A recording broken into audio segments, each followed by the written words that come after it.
Update. My sister wants to use a burial plot that she doesn't own.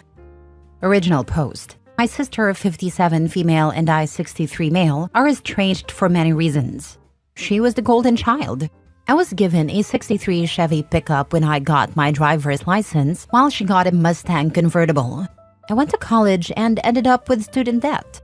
She did drugs, had children out of wedlock, and got a mobile home, which she eventually lost due to her drug use. She had 2 wonderful kids who we were able to get removed from her custody, and they are doing well now. Our father raised them. My father and mother divorced in the late 1970s, partly due to distress caused by my sister. My mother tried to help her over the years, letting her live with her, helping her find jobs, but my sister always relapsed. Now to the present situation. My father passed away 4 years ago, and I bought him a nice burial plot in Bozeman, Montana. The plot is in my name. It is located in a beautiful spot in the veteran section. My mother passed away last summer.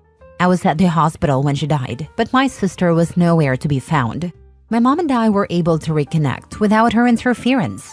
My mom's will stated that my sister and I were to inherit the house jointly, but somehow my sister got her name on the deed through right of survivorship, which meant she got the house. She tried to get me to help pay the remaining mortgage, but I refused, so she had to sell the house, and I bought it.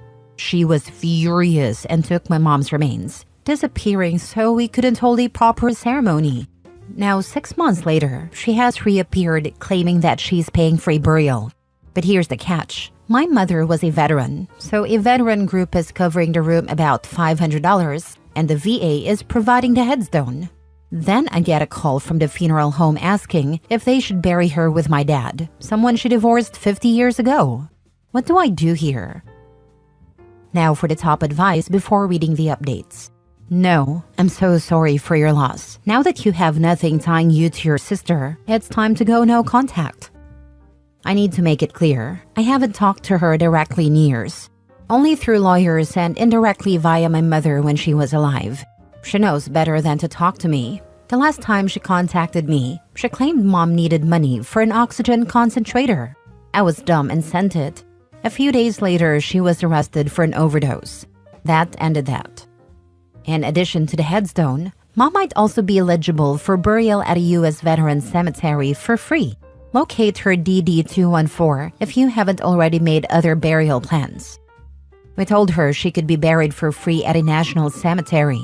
My guess is she loves the plot I snagged for my dad, and I admit it is nice.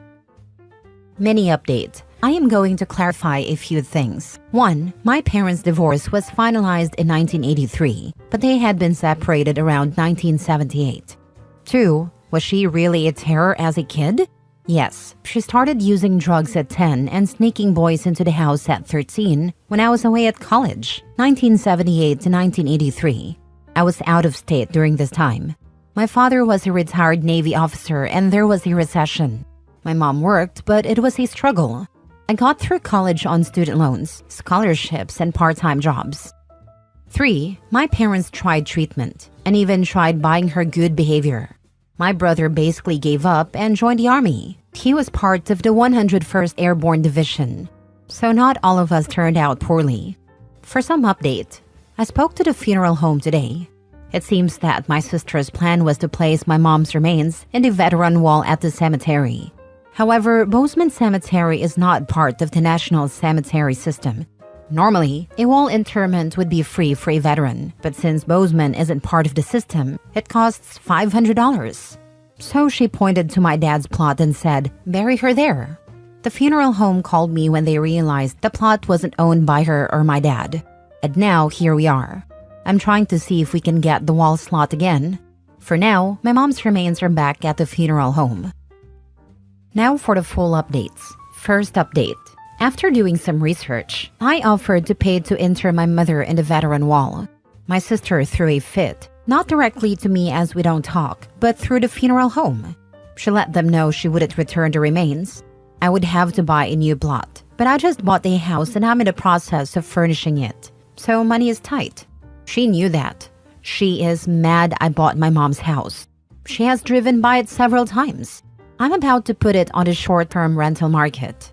After talking to my family, the grandchildren, and others, I've thrown in the towel. We are burying Mom in Dad's plot. She will have an in-ground brass marker. It kills me that my sister has reduced my mom's service to a brass welcome mat at my father's headstone. My family says they'll know the truth, but damn, it still hurts.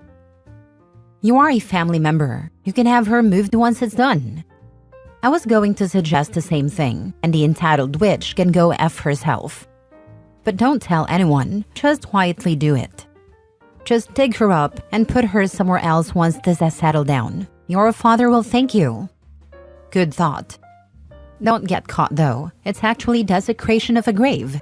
If you want to do it legally, wait until you can afford to have the cemetery disinter her and reinter her where you wanted originally.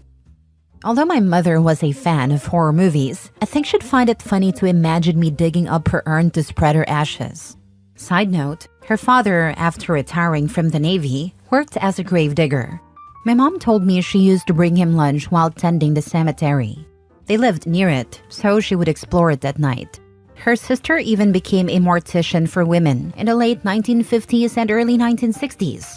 They weren't allowed to prepare male bodies back then. Wait until your sister is busy elsewhere and move your mom with the help of the cemetery.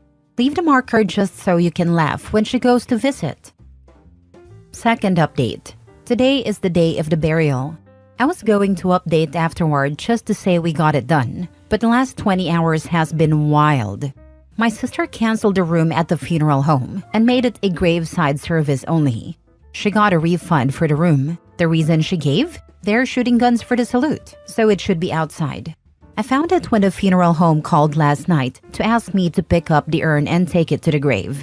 My sister is in a wheelchair and cannot come graveside. I sent a message to the family group chat and her son, the only one that talks to her, exploded, as did her daughter. He called her and she cried. The honest answer is probably that she needed drug money and her disability check is still days away. I arranged to get a table at a military-themed restaurant in Bozeman. If you're from the area, you know the one, and we'll gather there to tell stories. Just a few minutes ago, I got a call from the funeral home offering a room at a discount, but we're sticking with our plans. As far as this funeral goes, my mother would have been buried in her home state of Pennsylvania near her family if my sister hadn't raked her remains and disappeared in September. You may want to check ownership of that plot. If she's anything like my sibling, she may have sold it from under the family. My sibling trashed all the living trust information our parents had set up. I tried to get them to change it years ago, but they didn't. Now they're stuck, and I can't help them, or myself. This all started when my sister sent out a message that she paid for the funeral for Mom, who died in September. She took the remains while her daughter and I were planning the funeral. I got a call from the funeral home, the same one that buried my dad 4 years ago, that she told them to bury her in the same plot. My parents have been divorced since 1983. She found out it would cost her to bury Mom in the veteran wall in Bozeman because it hasn't received VA approval yet. I bought that plot for my dad. Could you possibly move your mom later? We've had issues like this in our home country, where they disturbed my aunt's remains to put someone unrelated to us there, despite everyone's opposition. It was wild, but it's done. If your parents were divorced, why would they be buried together? I'd only do that if I personally wanted to be close to both of them. I'm sorry for your losses, and I'm sorry your sister is so troubled. I hope she can find a way out and get mental health assistance. That is what we are thinking of doing this summer. Now for the last update. The service was Thursday at 1 p.m.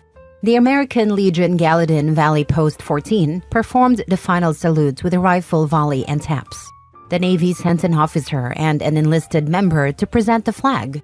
I shared some words about my mom's service and her life for those who attended, though being in a snow-covered field limited attendance. Afterward, we met at a restaurant to share stories. The grandkids were really curious about what kind of mother she was, and were surprised when we told them she used to ride a motorcycle to work. Now, I'm sure you're wondering what happened with my sister. When I arrived at the funeral home, I was shocked to see how little she had arranged. I personally drove my mom's remains to the gravesite, and my brother was the one who actually placed them in the ground. At my dad's funeral, we had arranged for a hearse to take his remains to the cemetery.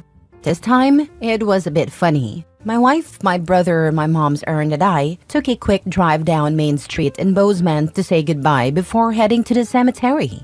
While the ceremony was going on, an SUV pulled up. It was my sister, watching from the road. I had arranged for the flag to go to my brother's since I already had my dad's flag. I could see my sister shouting as the flag was presented to him. After the ceremony, we each said something over the grave and headed to our cars. My sister called her son over and handed him 2 bags containing vials of mom's ashes for him and my niece. At the restaurant, they gave the vials to me and my brother. They're great kids. My sister then drove by yelling at me for ruining the ceremony or something and then sped off. So that's it for now. This summer, we'll decide whether to move mom to Pennsylvania to be with her family, bury her in a national cemetery, or scatter her ashes. My brother is looking into the logistics. I would like to address some comments made. 1. Why am I short-term renting the house? My initial plan was to use it as a long-term rental until my wife and I retired in 2 to 3 years. However, my son, while working on the house, fell in love with Montana and wants to move there by the end of the summer. So, we're short-term renting until then. I've met with some neighbors and given them my contact information in case any renters get out of hand. The house is near ski and outdoor adventure activities, so I don't foresee any issues. 2. Do I blame my sister for her early struggles? I don't blame my 10 or 13 years old sister for becoming addicted to drugs and alcohol. I blame my parents for moving to a drug-rich area, the government for failing to address the drug crisis, and the medical establishment for not recognizing addiction as a disease at a time. My parents paid a price with their marriage and a retirement they never got to enjoy. However, I do blame my sister as an adult for squandering multiple opportunities to get her life together.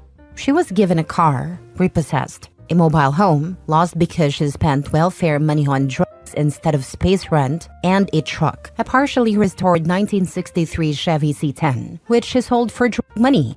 She also lost custody of her 2 kids, who have since turned out well. 3. Why didn't I take her kids? I tried, but in California they fight to keep kids with a bad mother. My wife and I would buy groceries and take them to the kids, and I took them to the dentist. But we were limited in what we could do. My sister knew that giving up her kids would mean losing a bargaining chip. It took a covert operation to get the kids to Montana and in front of a judge who finally saved them. It's funny, odd, not laughable, because I see this with my friends who were not the golden child. I get why they're angry, but damn, guess who grows up into a happy, healthy person?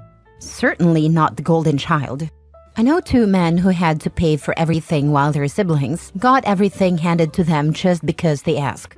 Not just a car, college education, or house. Nope, the best of everything, even if the parents went into debt or had to do without. I try to tell them, yeah, but look at what you've accomplished. The non-golden child always has a house, a reliable car, and if they want a family, they usually have one and are happily married. Meanwhile, the golden child, now in their 30s or 40s, often has scattered entry jobs that don't last a year, major debt, and lost custody of their kids. Being the golden child is a curse. I feel the same way. My husband's younger brother was the golden child. Out of 4 kids, guess who's the only one who didn't finish college, isn't married, has drifted in and out of employment, and smokes way too much weed.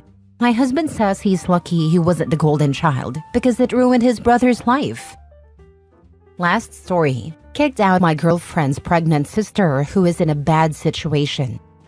My girlfriend, 33 female, and I, 35 male, have been dating for about 2 years, but we've been friends since college. For my 30th birthday, I had a rather large party. She brought her sister, now 27 female. Also at the party was my little brother's best friend, now 29 male, who I basically view as my little brother. They hit it off that night and started dating soon afterward. They even quarantined together during the COVID shutdowns. Fast forward almost 3 years and my girlfriend and I started dating. A few months into our relationship, my little brother's best friend discovered that my girlfriend's sister was cheating on him with a significantly older guy. He broke up with her, moved out, and moved in with me for a time. My girlfriend's sister ended up moving in with the older guy, who lives about 2 hours away. At that time, my girlfriend and I talked. I told her that I understood if she wanted to maintain a line of communication with her sister, but that her sister was effectively dead to me. I didn't want to interact with her, talk to her, or have any engagement with her. I also said I wouldn't lift a finger to help her sister in any way and ask her not to involve me. I had previously helped her sister get her job. My girlfriend said she understood and would respect my boundary. About 4 months ago, my girlfriend's job went back to in-office, but the company is based out of state. She took a severance package and left the company. She asked if she could stay with me to save on rent until she found a new job, and I agreed. Last week, I had to go out of town for 4 days for work. When I came home, I found my girlfriend's sister staying at my house. Apparently, she had shown up in the middle of the night, distraught. Her boyfriend had been drinking, became belligerent, and threatened her, so she left. She's 7 months pregnant. I told her she had 3 hours to get out of my house before I called the police. The sister left. My girlfriend is angry. I told her that she knew my boundary, disrespected it, and didn't even call me to get my permission before letting her sister stay. This kind of situation requires 2 yes votes. I told her I would never disrespect her like that, even though it's my house that I bought and pay for. As you can imagine, this has caused an ongoing fight. Now for the top advice. Seems really convenient that it was when you happened to be out of town. I mean, it could be a coincidence, but what are the odds? My money's on them waiting until he was gone being the case. Girlfriend probably thought he wouldn't throw sister out. She was wrong. She thought she could guilt him into it once sis was already there. Big mistake. Girlfriend will be lucky if she doesn't end up looking for somewhere to sleep with sis tomorrow night. It sounds like you need to kick out your girlfriend too. 100% agree. If she's willing to disrespect your boundaries like that, it's not just her sister causing issues. It's also her. At the very least, there should have been a serious conversation before letting her sister move in. Both partners should respect each other's pace and rules. She already knew his rules and chose to disrespect them. You need to move your girlfriend out too. She took severance, so she should have money to get a place for herself and her sister.